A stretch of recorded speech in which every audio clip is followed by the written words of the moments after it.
After the burial of my husband, the world turns against me. I didn't know that people hate me so much. Bengithi ngihloniphile. Ngakweta konke lokhu kodwa bekungaba nedisi.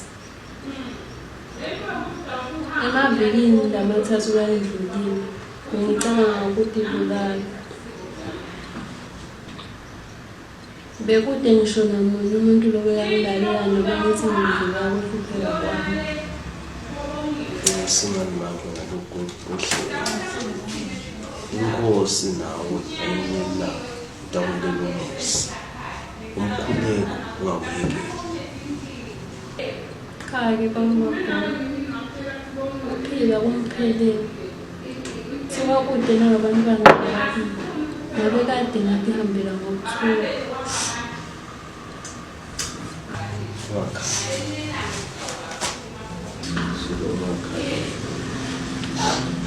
Cha. Mina sengidodela mvuka labantwana. Wona bengishinda ukuthi umsebenzi. Ngiyabonga angathi ukuthi ngabonga ngani. Ngiyavelana kakhulu nawe. Ngiyasibona lesimo leso. Ngiyaqala ngingabona khona. Ngaba kahle uma uqale kusasa, uqale kahle njengoba inyanga intombi icala. Ngiyaqala nami umhlabami. Ngendlela enjabule ngane ngikhona ngisho ukulala. Cha lo manje. Namuhla hambe bekulungiselele. Kusasa udokhona isosocala kahle. Welcome to new district. Yeah. Sali kahle Hambe kahle.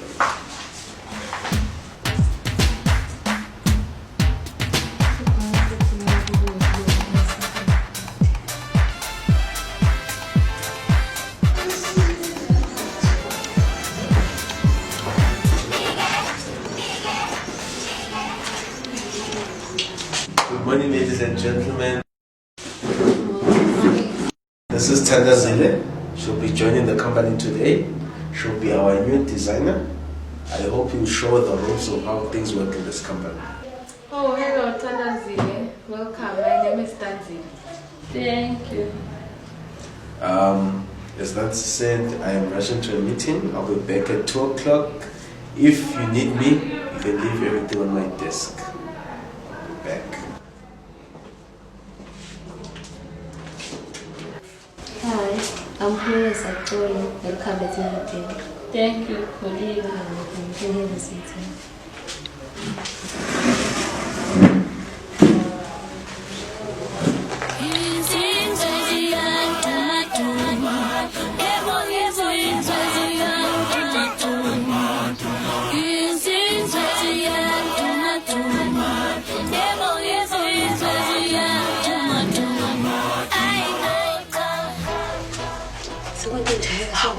Kumbonile umphathi akasho ukuthi kude umsebenzi lana kufika nokuthula tofuna umsebenzi. Hawu nyalo nywe this is Tanzile, this is Thandazile. Kude la nomfuvelo ne corruption. Udawenza kanjani la ukhona ubaleka ngayo? Kude la uchazeni ngetiziya. Uqalile kenyalo. Hoybo, kunjani? Kuhlebe kusenkusa. Tanzile. I know it's you. Lihleba ngani? Awungekele wena ubonile ukuthi nama wakho ngale. Hi guys, bengisebenza. Ngiyabona lena. Moku. Makwakho ngilofika late nawo okeva ukuthi umuntu osebenza nawe ngisisi lomusha lo shiza wa new designer. Umuntu osebenza nawe. Oh. At least now umsebenzi utoncipha. Kuzakuchama. Ngiyabonga umdala uyabasita abantu bakhe. ngiyabona kwayo makhulu. Futhi ufuna umbona ngempela Shimsithandazile. Yathi nje ukuthi mina ngiphila umuntu obele ngihlahla nje leminyaka ucaleni. Ngoba vele akakusiyo umuntu bekaxasha nje. Wena nje wavele wawuthola umsebenzi. Vele kunjani ukusebenza la? Nayadibonela nje lakhaya nje wamulekeleni umbafoke futhi khona yabona nje siphilesana kahle kamnanzi niyalo futhi nomsebenzi-ke uhamba kahle kakhulu nasijabule. Ngiyabona phela ngendlela ngiphatha kahle ngayo. Ngiyabona vele ukuthi kumnandi kusebenza la everyday. Akusekela mnanzi kakhulu. Ngiyathemba nje nokufika konke sesithandazile ukuthi nje ngoba kwakubona nabo ukuthi awufika nje nawe usifake namandleni uchola umsebenzi uyekwenza. Sekubona ngempimbo kuyindeka ke yamide. Ngiyafisa kuphinda okuningi ngemide. I think this is my seat. May I sit this? Kuleyile Tanzile.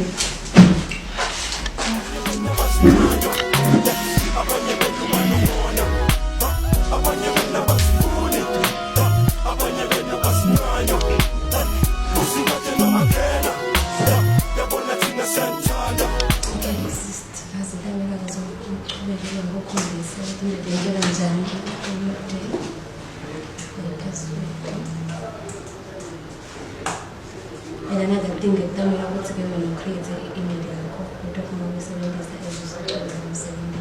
okay? And that's one sit on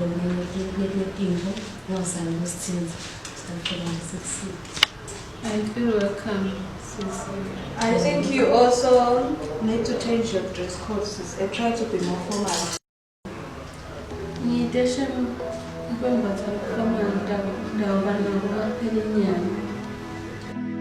Uzame nekususa ledosi.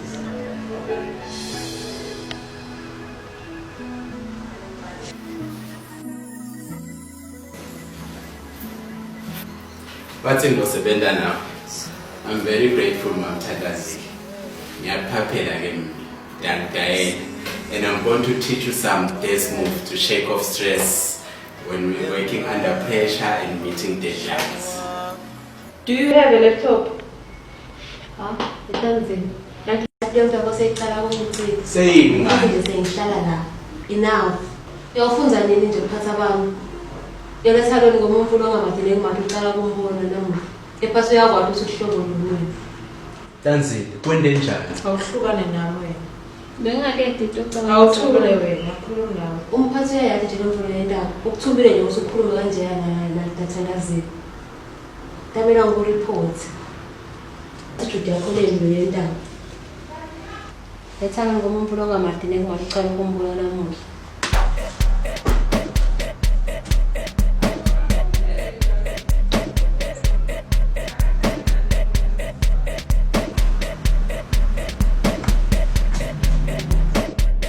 Good morning, ladies and gentlemen. I've called this meeting because I want to go over the topic or issue of respect. Ordinarily, I do not want to have another meeting about respect. Respect is very important. It is important that as employees of this company, we respect our clients, we respect each other, and that we treat each other as family. When you do not respect each other, whether in the company or outside the company, you're destroying the image of this company. So I'd like you very much, as you go back to work, to really put forward the aspect of respect in everything you're doing, as you're doing it in the image of the company. Thank you very much.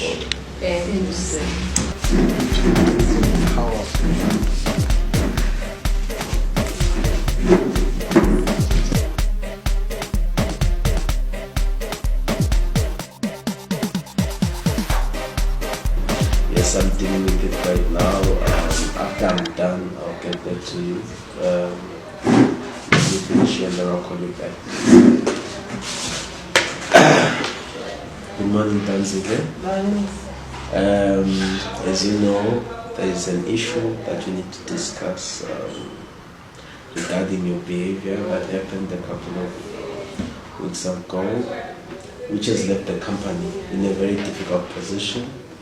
But we've been left with no choice but to let you go because of your behavior. We cannot be putting the company at risk because of you.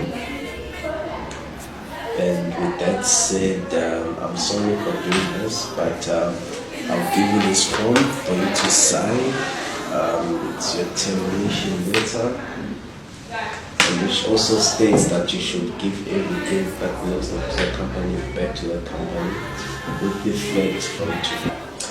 You can sign here.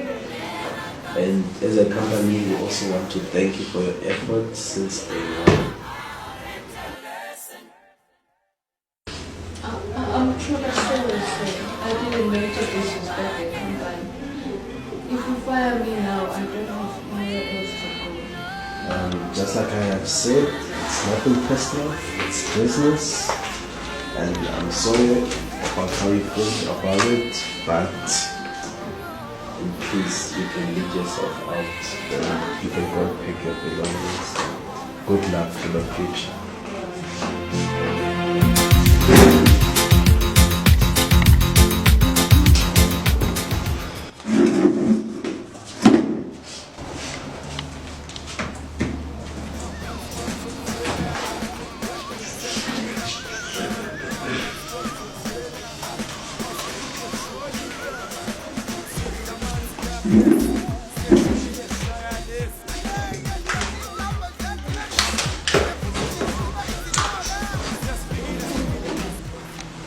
Well, I'm sorry, Twin. Yeah, I'm now. I pay him. Don't step on my territory.